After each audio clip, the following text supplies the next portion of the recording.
By the way, Yes, just let you she know. does. Just gonna throw that out I there. got her a float, you know. What's that? I got her a float, you know, she put her beer in there. You got her float? Yeah. For the river? Yep. Yeah. So, anyways, I wanted to let you know that Simply Irresistible is our chick flick together. That's what we've been watching since she was a teenager, so I want to thank you for that.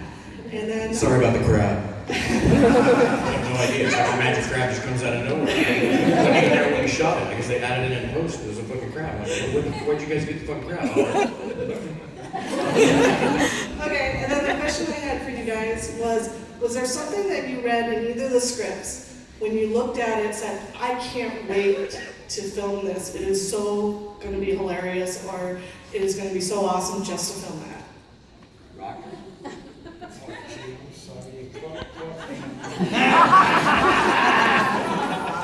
I lost it on the river. Is that the same school you went to? San Marcos State University. No, it's not. It's not. But it's in the same state. But it is a party school, and it's right by a killer river. Let me answer the question. Oh, it's right there. You know what? You want there to be a moment like that in every film, in every script. You want to read a script and go, I'm losing sleep at night because of that scene. You know? And you hope other people feel the same way. But certainly there was in Boondock. There was a handful of scenes that I couldn't wait to do. You know, I couldn't wait to see how we ripped the toilet out of the ground. I couldn't wait to jump up, you know, in the courthouse on the tables, and you know, just dogma drop out of my mouth. I wanted to do that, you know, and that's what you hope for, not just in film, but in everyday life. You know, you want a reason to wake up in the morning. You want to look forward to some little nugget to go. Can't wait to do this tomorrow. And I go to sleep every night picking one. I never rest my head on a pillow without having one thing that I can't fucking wait to do the next day. You know? And I think the goal is, you know, you don't want to leave this place until you got everything you came here for, and I got it. You know what I mean? Yes, ma'am. All right, well, first of all, I want to say when you talk about sharing it, when I found it and discovered it because of Veritas and TWD, I'm one of those people. I'll be like, you haven't seen Boondocks? Okay, you're coming over Saturday night, we're going to watch Boondocks one Sunday, you're coming over to Boondocks 2. Seriously, to share it with just, and like you said, there's people you know, this is who you share with. These people like you're like, don't worry about it. I know when it comes to you guys, and just from following the Twitter, that you guys are often involved in each other's lives. You go to Ironsides at Troy's, you're over for birthday parties, you guys see each other. Has there ever been anything for either one of you that is a professional project that had that lasting impact and ripples that remained way beyond your initial project that you've done? Because I don't think if anybody had asked you if you thought it was going to have that kind of impact to where it's continuing on, where you may not be in an everyday matter, but you know that you're still involved in each other's lives. Is there anything else professionally for either one of you guys that has still kind of has some sort of ripple effect where you're like years later, you're still like... You mean outside of Boondock? Outside of Boondock, absolutely. You know, there are a number, but none in magnitude. None that compare in magnitude. Not at all. I mean, you always make friends, you know. And it's an interesting thing about Hollywood, you know. I had my bachelor pad up in the hills for about 12 years. You know, loved it, overlooked the city, it was killer. 12 years, I knew 2 fucking people on the street, and one was the housekeeper of the first. You know, it's an interesting transient nature about when you see my mom. Nope.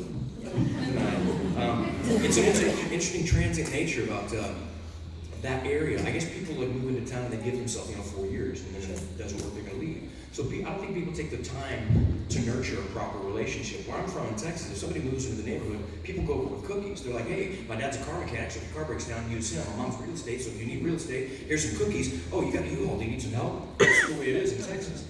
LA's just a little bit different, so it's the relationship building is different, and movies are the same way. Whenever you leave, everybody leaves with 15 new numbers in their contacts, but nobody hits send, They just don't. Nobody dials the number. But with Boondock and with Veritas, we've been friends ever since. We were friends before that, and we'd be friends with them, and Rock the same way. I mean, I spend more time with Rock now than I ever have. It's like, and it's from Boondock. So you make acquaintances on films, but it's rare. And I guess that's true in everyday life as well, but it's just extreme in Hollywood. It's just like anything else. In your work environment, you make acquaintances, but it's pretty rare to have that kind of, eternal bond that even if I move 8 states away, we're going to keep in contact, So surely there's things that have ripples, but not the tidal waves like Boondock. Do you feel that it's the same way for you, Rocco? Yes. At least you didn't get a, Hello, Sean. Hello, David. My name is Kristen Krause. I'm currently an EOD technician in the Army. Stephanie, get back in line. We'll go. See, that's this kind of relationship. Stephanie's from Germany. Oh, wow. And let me tell you this, I don't mean to interrupt you, we'll get back to you. But she's one of 3 that translate my blog into German. Raise your hand if you ever heard my blog. Well, check it out. There's some other stuff on there that's probably more important, but I think you'll get a kick out of some of the stories I share about Ritas. Like one time we got lost in Nashville. How many people have read that? Now, vocally, do you think everybody else should read it? Yes! Check it out. It's called shineuntiltomorrow.com. Finish the kidnapping story.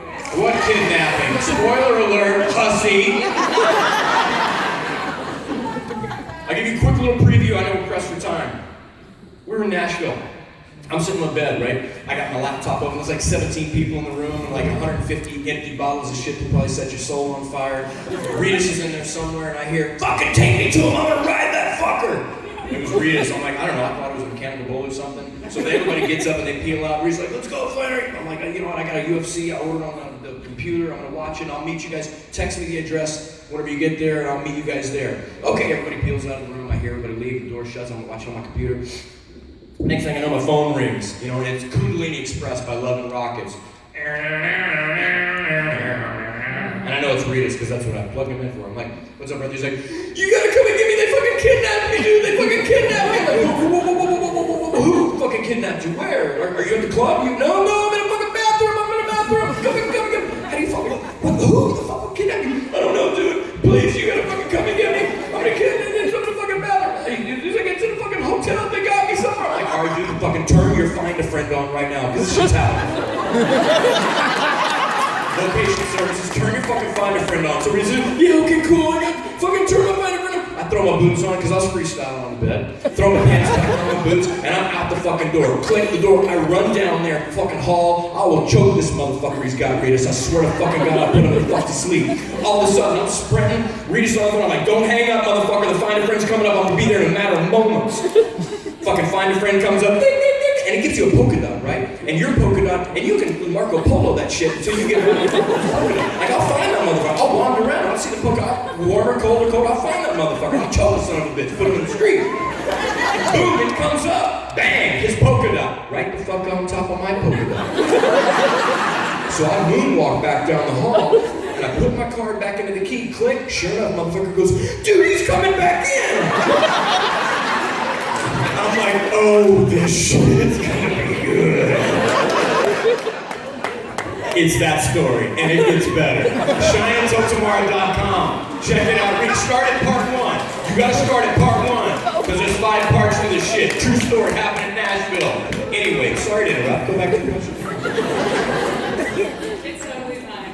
I love your stories as they are anyway. My question was, because you brought up your mom, one of my favorite scenes from the original Boondock Saints was a deleted scene. The mother phone call. I want to see your mother again. Is she going to be brought up in the latest movie or no? I can't really disclose that, but I will tell you, Troy's kicked himself ever since he cut that out. Yeah. That's a hysterical scene. I love that aspect of the storytelling. I love it! And he cut it out, but I think he kicks himself. So, I don't know, you may revisit, maybe? I don't know, I can't tell you. Do it! Fucking sausage and bacon back there, phone. Damn! Thank you so much. You're very welcome. Now, by the way, guys, I'm not kidding. Stephanie's one of them that does the copy editing for the blog in German, so it's in Germany as well. But let's give her a big hand.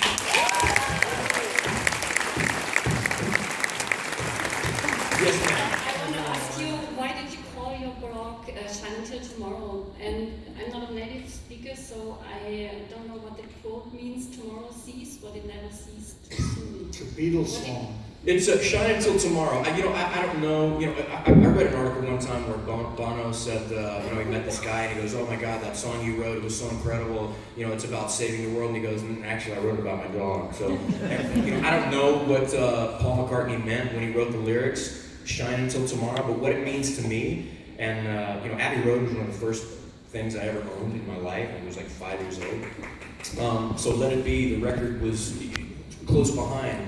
But what it meant to me the first time I heard the lyric, because I was really cerebral, analytical kid, shine until tomorrow meant you shine until tomorrow. But in my mind, tomorrow never knows what it doesn't know too soon. You never actually arrive at tomorrow. Because when you think you're there, there's another one. So it just means perpetually. Carpe diem?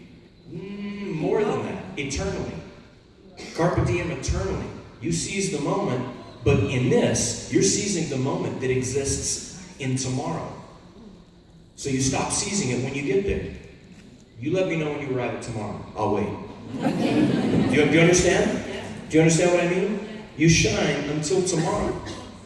And whenever you can tell me I've arrived at tomorrow, then I'll allow you to stop shining. But you won't. You'll never get there. That means you keep going.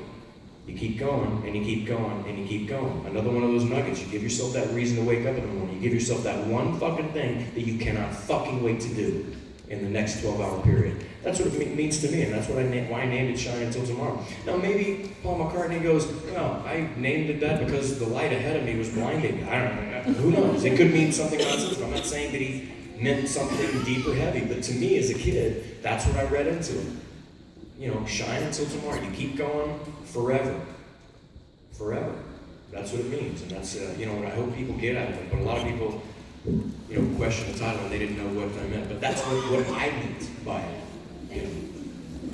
Thank you for the translation. Now, guys, let me tell you this. You know, a lot of people come up to the table and they say, well, you know, from the correspondence on Twitter or Facebook or what else, they say, you know, you don't know what it means to us or what you mean to us. Let me just sit you guys all down real quick. Whatever we mean to you pales by comparison to the collective here. I can't tell you, you know, I make a joke and I say, what does it feel like whenever the room is full, it gives me a boner? That's an analogy, it's a metaphor for something much, much, much bigger.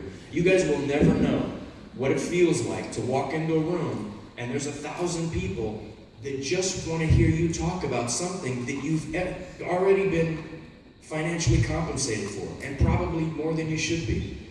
It's incredibly humbling, I'm incredibly grateful, but my currency comes in shit like this, man. When there's my table and there's a long line of people that just want to take some adoration and wad it up and smear it all over you, my God, man, I gotta be honest with you, it's a moment, that's what I live for.